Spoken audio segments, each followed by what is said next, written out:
Shalom, Bapak, Ibu, dan Saudaraku yang dikasihi Tuhan. Apa kabarnya? Bisa dilewati bersama Tuhan. Amin. Hari ini kita sama-sama mau belajar kebenaran firman Tuhan dengan tema Orang sehat tidak perlu tabib. Orang yang sehat tentu tidak akan memerlukan tabib atau dokter. Bahkan orang yang sehat merasa bebas berbuat apa saja, bebas untuk makan apa saja, bebas berbicara dan melakukan apapun, bebas untuk bertamasya, bebas makan dimanapun, beli apapun, mau ke karaoke, diskotik, minum minuman keras, merokok, mau bergaul dengan siapapun, mau kerja atau usaha apapun, yang penting tidak merugikan orang lain dan semua memakai uang sendiri, maka semua boleh dilakukan sekehendak hatinya. Sering akhirnya orang yang sehat itu mengalami masalah demi masalah baru sadar. Ternyata tubuhnya dan hidupnya ini rentan. Sewaktu-waktu bisa mengidap penyakit-penyakit yang kronis seperti diabetes, asam urat tinggi, kolesterol yang tinggi, sakit jantung koroner, hepatitis, bahkan kanker yang ganas dan lain-lain. Sebaliknya, orang yang sakit tentu tidak bisa bebas hidupnya dan menderita. Mengapa bisa begitu? Karena selain merasakan sakit yang diidapnya, tentu tabib atau dokter yang didatanginya memberikan aturan dan larangan pada si pasien atau orang yang sakit. Seperti, jangan lupa aturan minum obat ya. Ada yang 3 kali sehari, ada yang 2 kali sehari, ada yang 1 kali sehari. Kadang obatnya juga 3-7 macam. Tentu membuat bingung dan bosan untuk meminumnya. Belum lagi ada larangan-larangan seperti tidak boleh makan gorengan ya, hindari makanan yang berlemak, tidak boleh santan, keju, dan daging, tidak boleh banyak, juga tidak boleh kuning telur, tidak boleh gula karena diabetesnya tinggi, pakai gula untuk diabetes ya, tidak boleh makan durian lagi ya, Anda harus diet ketat, nasinya jadi 1/4 dari yang biasanya. Waduh, akhirnya makan dan minum jadi tidak enak. Hidupnya menderita. Belum lagi ada larangan tidak boleh stres, tidak boleh banyak pikiran. Karena apa? Karena nanti asam lambungnya naik dan jantungnya itu bisa kumat, kena serangan jantung. Ada yang tidak boleh olahraga berat seperti bulu tangkis, tidak boleh futsal, sepak bola. Karena apa? Karena lututnya sudah sakit-sakitan. Juga ada yang tidak boleh berpergian karena harus kemoterapi dan lain sebagainya. Tetapi saudara, herannya, rata-rata orang yang sakit itu nurut loh. Pada umumnya orang yang sakit itu nurut. Meskipun tidak enak, meskipun menderita, dia nurut untuk mentaati nasihat dari dokternya, dari sang tabib. Untuk menuruti anjurannya. Untuk mentaati larangannya. Ya memang selalu ada saja orang yang sudah tidak bisa nurut lagi. Karena apa? Karena orang itu tidak dapat berubah lagi. Sebab dia tidak dapat mengendalikan nafsu makannya. Tidak mau dikekang. Sehingga sering melanggar larangan si tabib atau sang dokter. Dan tidak rutin meminum obat. Akhirnya penyakitnya makin bertambah parah dan lebih cepat meninggal. Nah, kita bicara pada umumnya orang sakit nurut.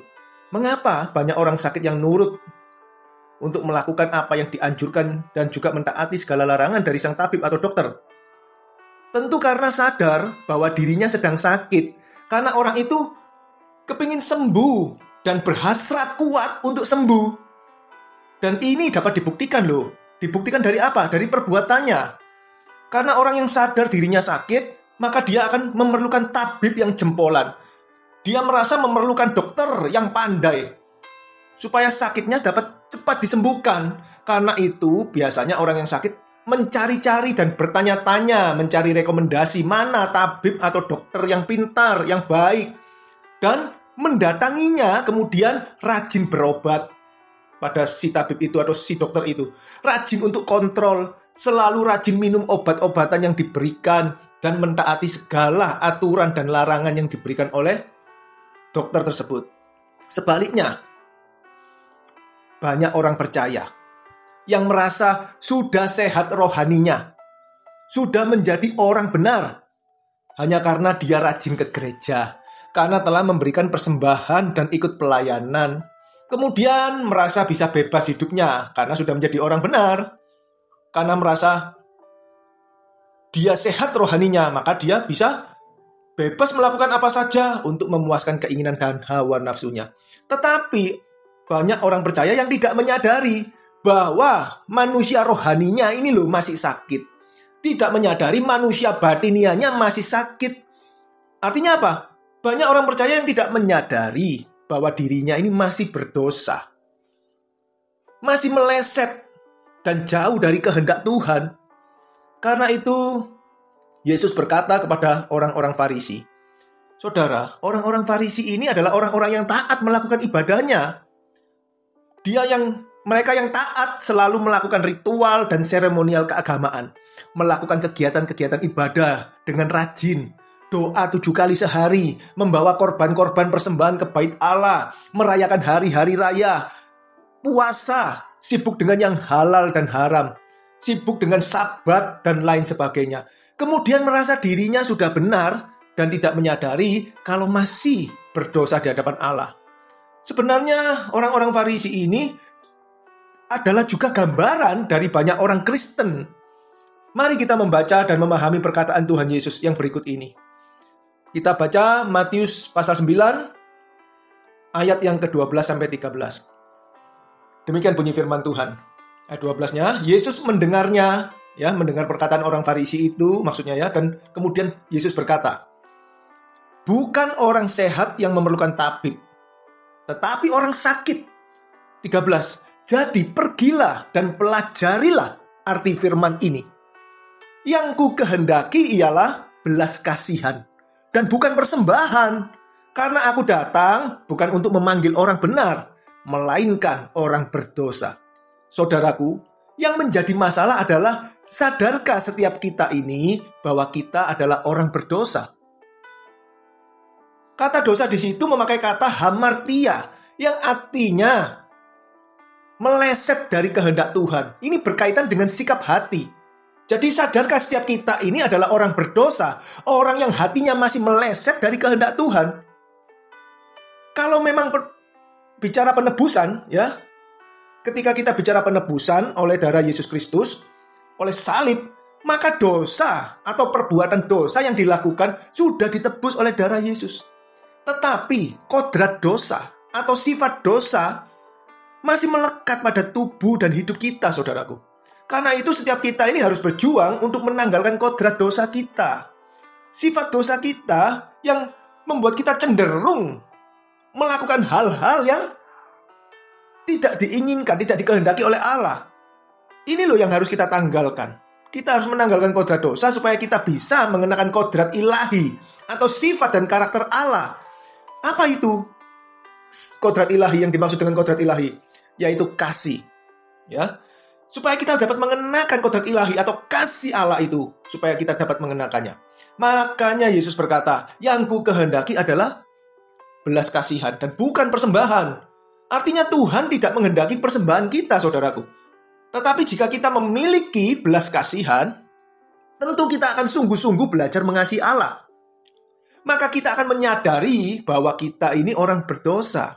Kita ini masih meleset dari kehendak Tuhan. Karena kita masih mengenakan kodrat dosa dan belum berkodrat ilahi. Untuk itulah kita memerlukan Allah. Kita memerlukan hikmat-Nya. Kita mau memahami dan mengenakan pikiran, perasaan Allah di dalam hidup kita. Caranya bagaimana? Mari kita baca di Roma 12 ayat 1 dan 2. Kita baca mulai dari ayat 2 dulu. Ayat 2-nya demikian firman Tuhan. Janganlah kamu menjadi serupa dengan dunia ini. Jadi kalau kita mau mengenakan pikiran perasaan Tuhan, supaya kita ini dapat mengenakan kodrat ilahi, maka caranya adalah yang pertama, janganlah setiap kita ini menjadi serupa dengan dunia. Artinya apa? Artinya jangan kita ini menjadi segairah atau sewarna dengan orang-orang yang duniawi.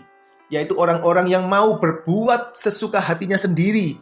Orang-orang yang egosentris dan hidup untuk memuaskan keinginan matanya, keinginan dagingnya, dan keangkuhan hidupnya. Artinya memuaskan harga dirinya sehingga waktu hidupnya dihabiskan untuk mencari pujian-pujian dari orang lain, mencari nilai diri, kebanggaan diri.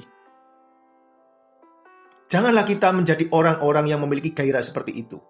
Jadi di sini berarti kalau kita tidak serupa atau segairah dengan dunia ini, maka kita harus serupa dengan siapa? Tentu kita harus serupa atau segairah, sewarna, senatur dengan Kristus. Nah, caranya bagaimana? Supaya kita bisa serupa atau senatur, sekodrat dengan Kristus, maka kita lanjutkan pembacaannya. Dikatakan apa? Tetapi berubahlah oleh pembaharuan budimu, sehingga kamu dapat membedakan atau mengenal manakah kehendak Allah, apa yang baik, yang berkenan kepada Allah, dan yang sempurna. Saudaraku, jadi langkah yang kedua adalah setiap kita ini harus mengalami perubahan. Tadi dikatakan berubahlah oleh pembaharuan budimu. Jadi kita ini harus mengalami perubahan. Apanya yang harus berubah? Yaitu pikiran kita. Dengan cara bagaimana? Dengan terus-menerus mengalami pembaharuan pikiran. Yaitu dengan cara menjadi murid Kristus yang terus-menerus belajar memahami apa yang Yesus ajarkan. Dengan demikian, ketika kita memahami apa yang Yesus ajarkan, kita ini akan mengenakan pikiran dan perasaan yang terdapat dalam Kristus Yesus. Supaya apa kita mengenakan pikiran dan perasaan atau cara berpikir Kristus? Tentu supaya kita ini dapat mengerti kehendak Allah dan dapat melakukannya, yaitu apa yang baik, yang berkenan kepada Allah, dan yang sempurna. Artinya apa, saudaraku? Artinya di sini ada proses. Di dalam kehidupan setiap orang percaya ini, ada proses yang harus dilakukan di dalam hidup setiap kita, yang dilakukan harus secara terus-menerus, sehingga kita mencapai level demi level. Harus naik level terus, mencapai tingkatan-tingkatan yang lebih tinggi, dan pada akhirnya harus sempurna. Sehingga apapun yang kita kerjakan, baik ketika kita makan, ketika kita minum, maupun melakukan segala sesuatu, kita akan melakukan untuk memuliakan Allah kita, untuk menyenangkan hati Allah, karena kita melakukan sesuai dengan kehendaknya. Sekarang apa yang dapat kita capai jika kita mengerti dan melakukan kehendak Allah? Yang kita capai adalah perkenanan Allah.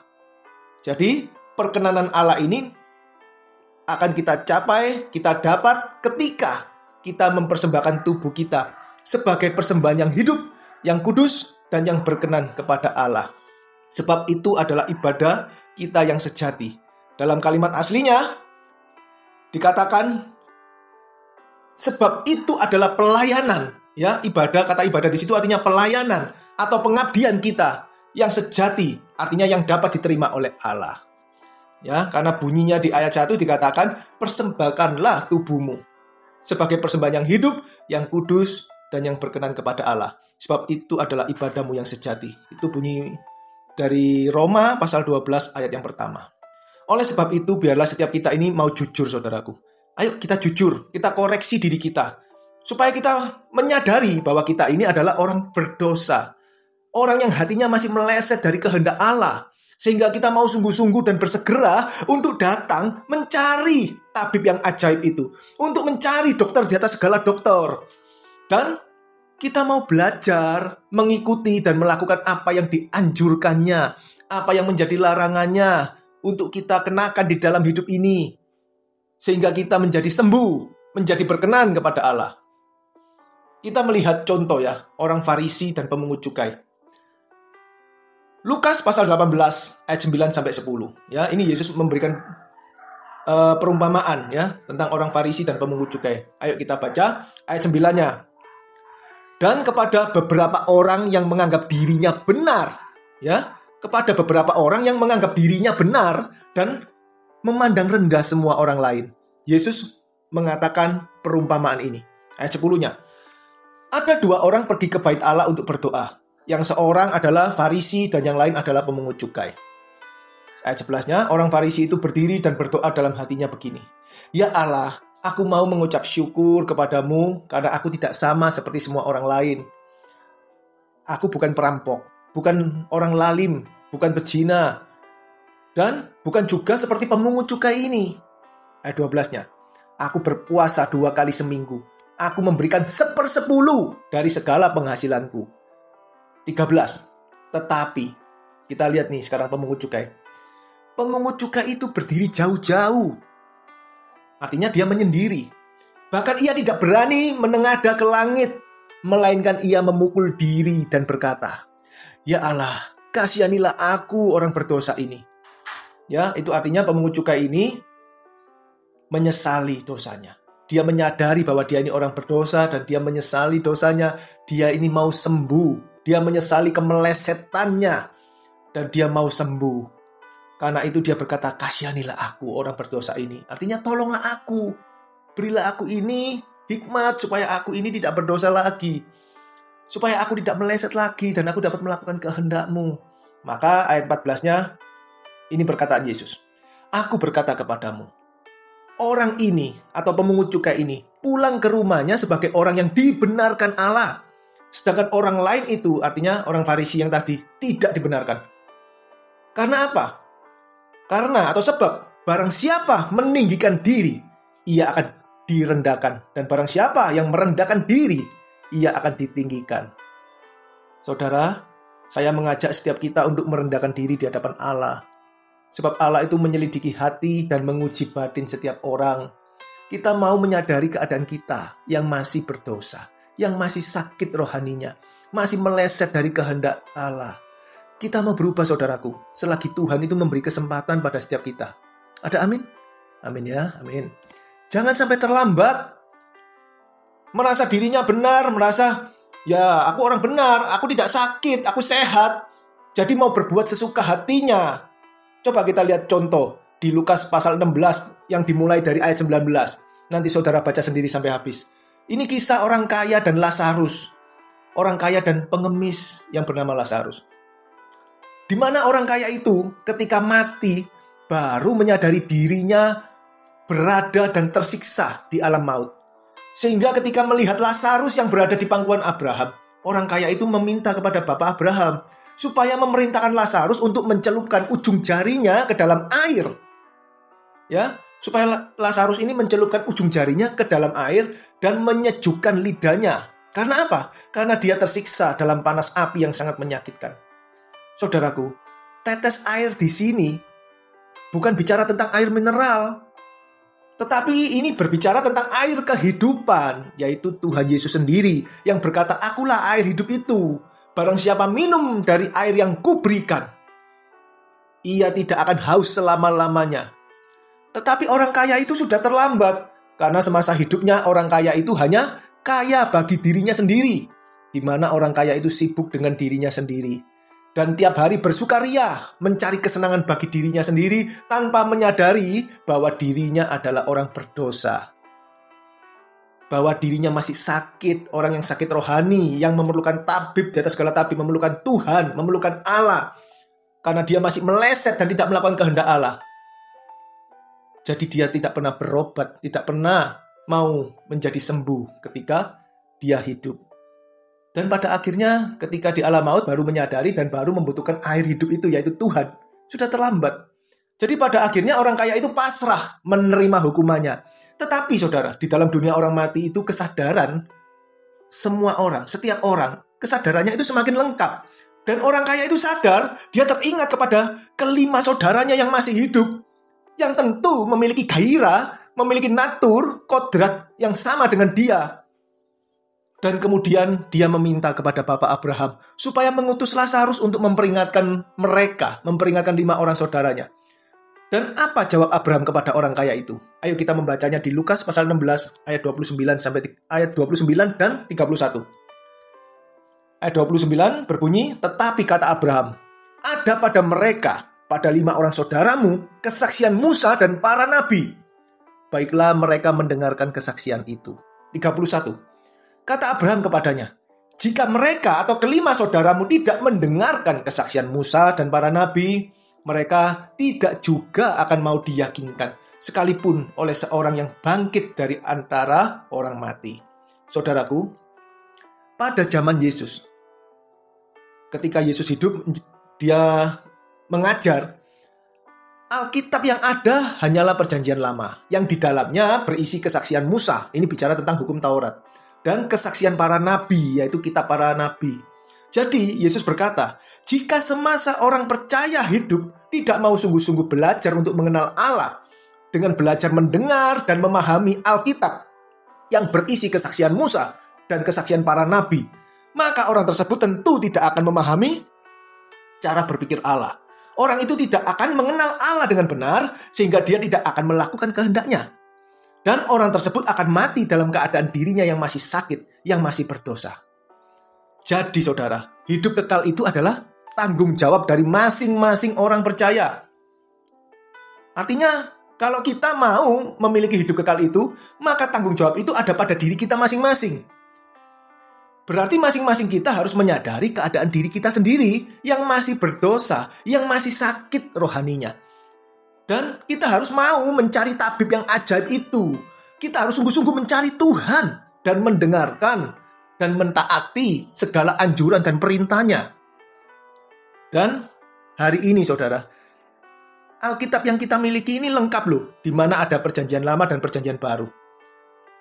Dan di dalam perjanjian baru ini, anak tunggal Allah turun sendiri ke dalam dunia menjadi manusia sama seperti kita. Dan Yesus ketika menjadi manusia seperti kita, beliau terus belajar dan berjuang sampai sempurna dan mengajarkannya kepada kita. Maka kita harus serius, kita harus sungguh-sungguh belajar untuk memahami apa yang Yesus katakan, yang Yesus ajarkan, supaya kita mengalami perubahan. Perubahan apa? Yaitu mengalami pembaruan pikiran kita, sehingga kita mengenakan pikiran dan perasaan Kristus, dan kita mengerti kehendak Bapa, dan hidup kita dapat kita persembahkan sebagai persembahan yang hidup, yang berkenan kepada Bapa. Saudaraku, apakah kita saat ini menyadari bahwa diri kita ini masih berdosa? Dan kita mau memiliki hati yang mengasihi Allah, dengan sungguh-sungguh mencari dan mendengar, serta memahami apa yang Yesus ajarkan, supaya kita dapat mengalami perubahan kodrat, supaya kita bisa sembuh, supaya manusia batinia kita dibaharui dari hari ke hari. Mari kita terus berjuang saudaraku. Amin. Tuhan Yesus memberkati kita semua.